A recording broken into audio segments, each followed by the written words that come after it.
the culture is stronger if each member develops himself as fully as possible. I think you have to take the future of the culture into account. You want to build the individual so that he is most effective, most capable of doing what may need to be done to survive, and for the culture to survive. How do you move from a culture in which each man is out entirely for himself to a culture in which the individual takes another person into account? A culture which manages to make its members help each other and take the good of each other into account is a strong culture. It is not the best culture, because the greatest good of the greatest number isn't an ultimate kind of value. It's great right now, but it may miss the future. The greatest good of the greatest number has got to be oriented toward the future.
Prosocial people are inclined to be oriented toward helping other people, oriented toward their own self-development, and so they engage in quite a wide range of behaviors involving helping others, but also developing themselves. And I think prosociality is a sort of useful general concept to describe the kinds of things that we need to achieve in raising children and adolescents. Societies that have more prosocial people are going to be more successful. Families and schools are the two most important environments that affect children's development. And what we need to do is make sure that families and schools become nurturing places that richly reinforce prosocial behavior, that minimize toxic social conditions like coercion, that prevent opportunities for kids to develop problem behavior. Any science is a description of the way the world works. And if you don't know the way the world works, then you're not able to understand when something comes up that you haven't got a nice rule for already. You cannot behave independently of the laws of behavior any more than you can independently the laws of gravity. Your behavior is always going to be governed by those principles. So the more you understand them, the better you can deal with the world. Many of the problems and their solutions involve human behavior. And if we're misunderstanding human behavior, if we're thinking it's caused by independent, spontaneous inner agents inside us that do whatever they want, we may not be able to solve the problems. If we're viewing behavior scientifically as another natural phenomenon, then we have access to some variables. Each person has access to variables that affect them, where they can contribute to the solving of global problems, the building of sustainable societies. Behavior analysis is the science of the contingent relationship, or the science of the understanding of how behavior interacts with the environment, and how the environment influences behavior, and behavior changes because of its interactions with the environment. Well, this is the field that B.F. Skinner really established as a science of behavior. The field today is very much builds on everything that Skinner left us.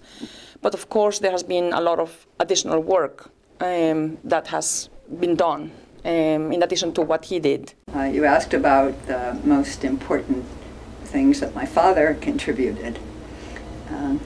Well, the very simple answer is he contributed an entirely new science. People always thought that to explain behavior, look at what happened just before, but that doesn't work. And all of the work before my father looked at trials.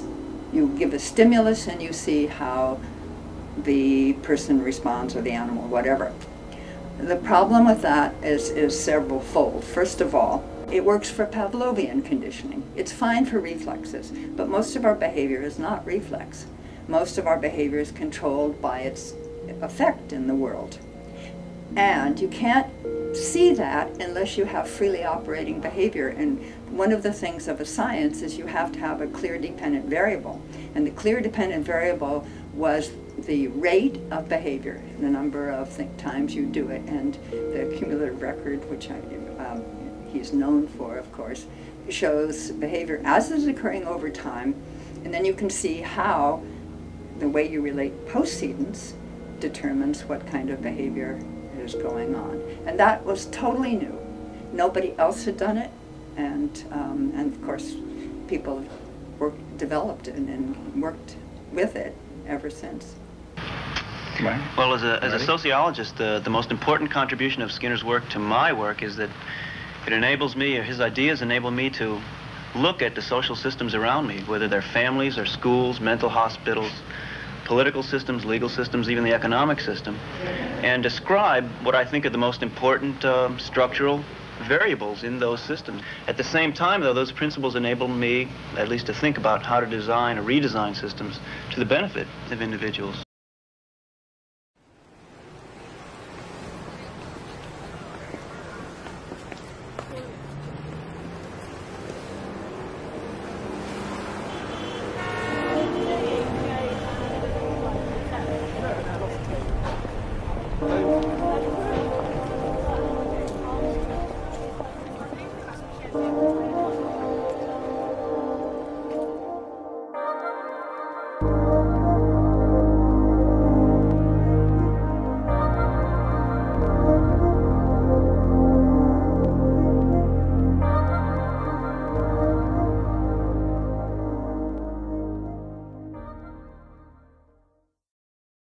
Well, in a sense, it couldn't be simpler.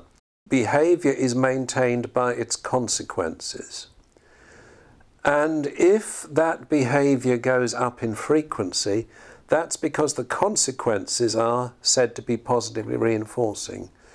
So if you want a child to do a certain behaviour, you need to arrange the consequences of that behaviour to be ones that are said to be positively reinforcing. When I go into a classroom and I see a child engaging in a problem behavior, I want to look at, well, what has happened before that behavior that may have set the occasion for that behavior to occur? Was there a task that the child didn't like or found difficult to do? Had the teacher been attending to that child but is now attending to someone else? Is it a transition? So what immediately preceded that behavior that could have set the occasion for that behavior to occur?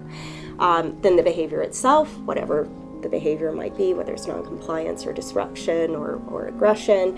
And then what happens after that behavior?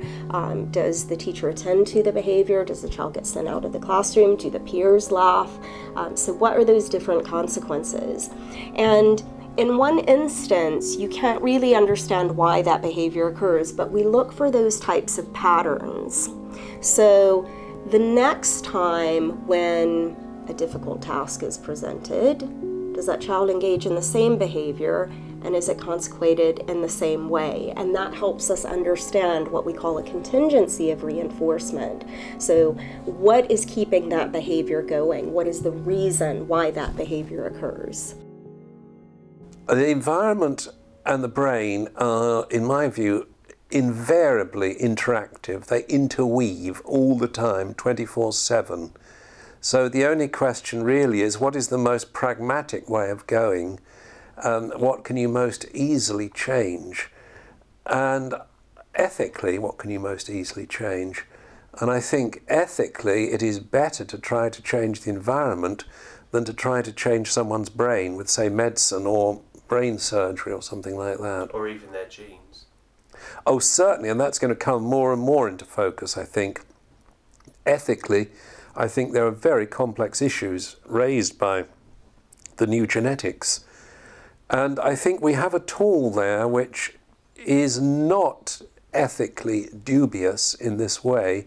I think we can change the nature of the kind of society we construct, knowing that it will have certain effects on people's brains. Physiology will tell us how behavior occurs.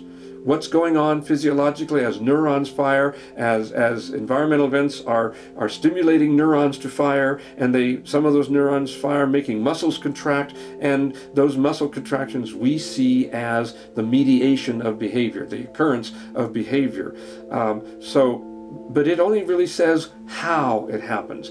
The physiology is not focused on why behavior happens. In other words, what are the independent variables that make behavior happen, in the sense of make the physiology operate, make the neurons fire. And so physiology is the part of the understanding of behavior that tells us how it happens. The behaviorology tells us why it happens. It's sometimes said neurons that fire together wire together, that if two neurons are firing simultaneously, then they will tend to coalesce in their efforts. And I think there's a very, very profound social implication of this, which is not always appreciated. There's a dire lack of understanding of the basic principles of reinforcement. And you see it all the time. You see mothers scolding their kids or fathers scolding their kids on the implicit assumption that this will work and this will change the kid's behavior in the desired direction. And I believe so often it doesn't. In fact, I think it often acts counter to the desired direction. But it appears to be working, and it feels right to the mother or father to be doing this. So I personally would want to teach psychology from about age 5 in schools. The basic principles of why people do what they do, and how to better harmonize our lives through the observation of what people actually do rather than what we think they should do.